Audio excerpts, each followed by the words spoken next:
Kalian yang pernah tahu awal-awal ketika kami mulai merintis pelayanan di Papua ini, kalau ingat tahun-tahun itu, secara logika nggak akan selesai juga, nggak akan sanggup. Tapi lihat, Tuhan bekerja luar biasa. Maka itu belajar untuk menanti dengan sabar janji Tuhan itu. Kita tinggalkan dulu Ibrani 6. Kita lihat Roma pasal yang keempat. Dalam kitab Roma, Paulus menuliskan tentang Abraham ini dengan kalimat-kalimat yang sangat jelas. Ayat yang ke-16 mulai. Karena itulah kebenaran berdasarkan iman. Ya, garis bawahi konteks penting ini. Karena itulah kebenaran berdasarkan iman. Bukan berdasarkan uang, bukan berdasarkan materi atau apa saja. Kebenaran yang berdasarkan iman. Supaya merupakan kasih karunia sehingga janji itu, nah garis bawah ini, sehingga janji itu berlaku bagi semua keturunan Abraham. Ingat, kita juga adalah keturunan Abraham. Bukan hanya bagi mereka yang hidup dari hukum Taurat, tetapi juga bagi mereka yang hidup dari iman Abraham. Sebab Abraham adalah bapak kita semua. Seperti sudah tertulis, engkau telah kutetapkan menjadi bapak banyak bangsa di hadapan Tuhan yang kepadanya ia percaya, yaitu Tuhan yang menghidupkan orang mati dan yang menjadikan dengan firman-Nya apa yang tidak ada menjadi ada. Saya tidak tahu pengalaman-pengalaman apa yang pernah semua kita alami, tapi ini penting. Apa alasan Abraham berani mempersembahkan Ishak? Nggak main-main peristiwa itu. Coba renungkan kalau kita jadi Abraham pada hari itu, ketika Tuhan minta anak itu, bukan minta domba untuk jadi korban anakmu. Wah, Abraham syok, tapi dia taat. Maka itulah satu-satunya peristiwa yang luar biasa. Tuhan sepertinya melanggar hukumnya sendiri. Ketika suami istri tidak sehati dan Tuhan tidak marah. Kejadian itu. Kenapa Tuhan gak marah? Karena Tuhan tahu, kalau sampai Abraham sehati dengan istrinya, lalu bilang supaya anaknya diserahkan. Oh, ibu bayangkan Sarah bisa kayak apa itu? Dengan anaknya mau dikorbankan mati. Kenapa Abraham bisa punya iman? Imannya dikatakan karena dia percaya Yahweh sanggup membangkitkan orang sekalipun sudah mati. Betapa sulitnya iman itu, karena pada zaman itu belum ada orang bangkit dari antara orang mati. Tapi Abraham sudah punya iman itu. Maka itu dalam kehidupan ini kita pegang dan belajar memegang janji-janji Tuhan untuk hidup ini. Belajar, tetap kuat, tetap teguh. Kemarin siang kan istri saya pertama kali melihat asrama penjunan dan pelayanan semuanya itu. Lalu siang kemarin kami dua saling cerita, lalu saya tanya, ya cerita dari awal. Maka saya jawab, waktu 2004 Tuhan menyuruh saya untuk bawa Yesaya ke Timika. Saya juga pikir, ada siapa di Timika?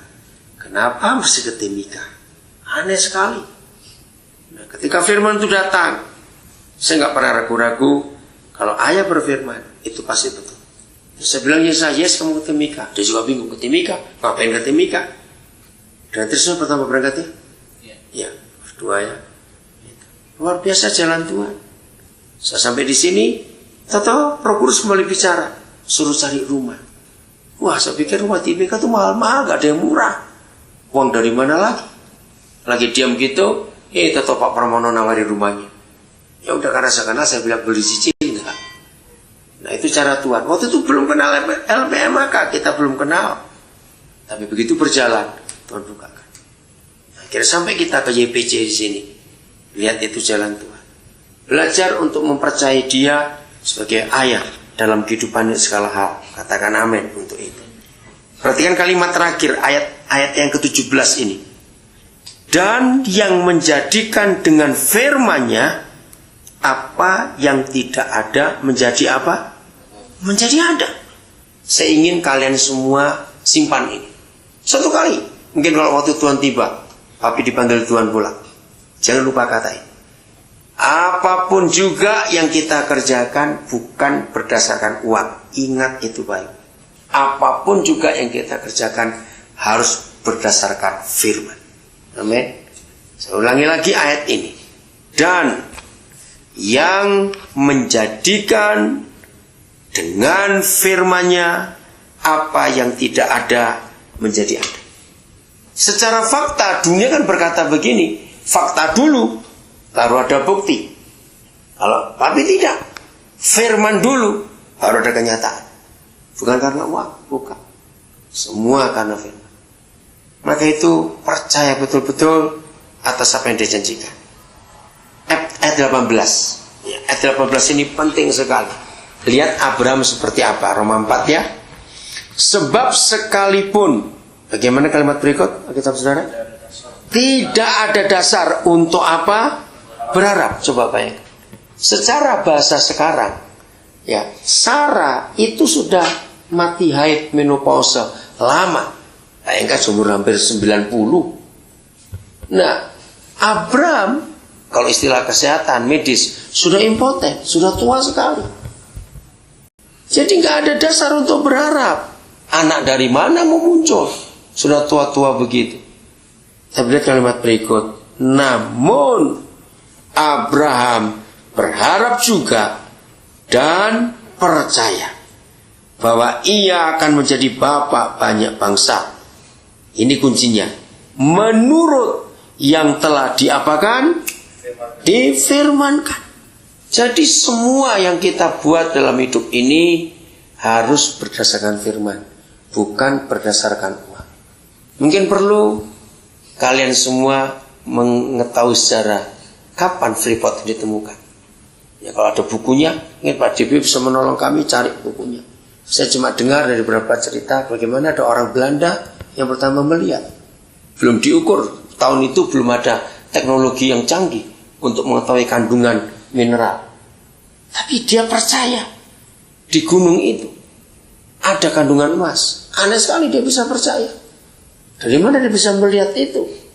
Nah, bayangkan. Kalau dengan mata telanjang aja, tanpa alat-alat yang canggih orang itu bisa percaya.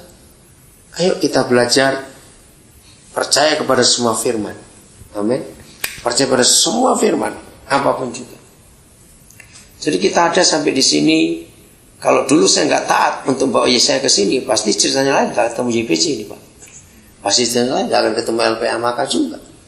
Artinya begitu. Tapi firman, semuanya itu karena firman, semuanya karena firman. Saya ulangi 18, suka sekali. Sebab sekalipun tidak ada dasar untuk berharap, namun Abraham berharap juga dan percaya bahwa ia akan menjadi bapa banyak bangsa menurut yang telah difirmankan. Demikianlah banyaknya nanti keturunan. Imannya tidak menjadi lemah. Ini dia. Walaupun ia mengetahui bahwa tubuhnya sudah sangat lemah. Kalau bahasa medis sudah impoten. Dan bahwa rahim Sarah telah tertutup. Sudah lama mati haid. Tetapi terhadap janji Tuhan, Abraham bagaimana? Alkitab saudara bilang apa? Tidak bimbang karena ketidakpercayaan, malah ia diperkuat dalam imannya dan ia memuliakan Tuhan. Ini aneh. Malah diperkuat dalam imannya. Kaget sekali dengan pernyataan ini. Malah diperkuat. Secara logika kan tidak mungkin. Maka itu dalam segala hal mari kita yakin. Ayat 21. Ya, ayo kita baca bareng-bareng yuk. Ayat 21 ini. 1, 2, 3. Dengan penuh keyakinan bahwa Tuhan berkuasa untuk melaksanakan apa yang telah Ia janjikan. Inilah harapan kita dalam segala hal. Bahwa Bapa di surga sanggup melaksanakan apa yang Ia janjikan. Walaupun tidak ada dasar untuk berharap. Jadi Papa itu kalau bekerja tidak tergantung kemampuan kita, berapa milik kita, tidak. Dia bekerja karena Dia Maha Kuasa dan Dia membutuhkan kita untuk menyelesaikan pekerjaannya di bumi ini. Sesuai dengan ayat itu, mari kita buka kitab Bilangan bahwa Abraham percaya bahwa Tuhan sanggup menggenapi semuanya itu. Bilangan 23 ayat 19. Tuhan bukanlah manusia sehingga Ia apa? Bisa apa? Berdusta. Tidak. Tuhan juga bukan anak manusia.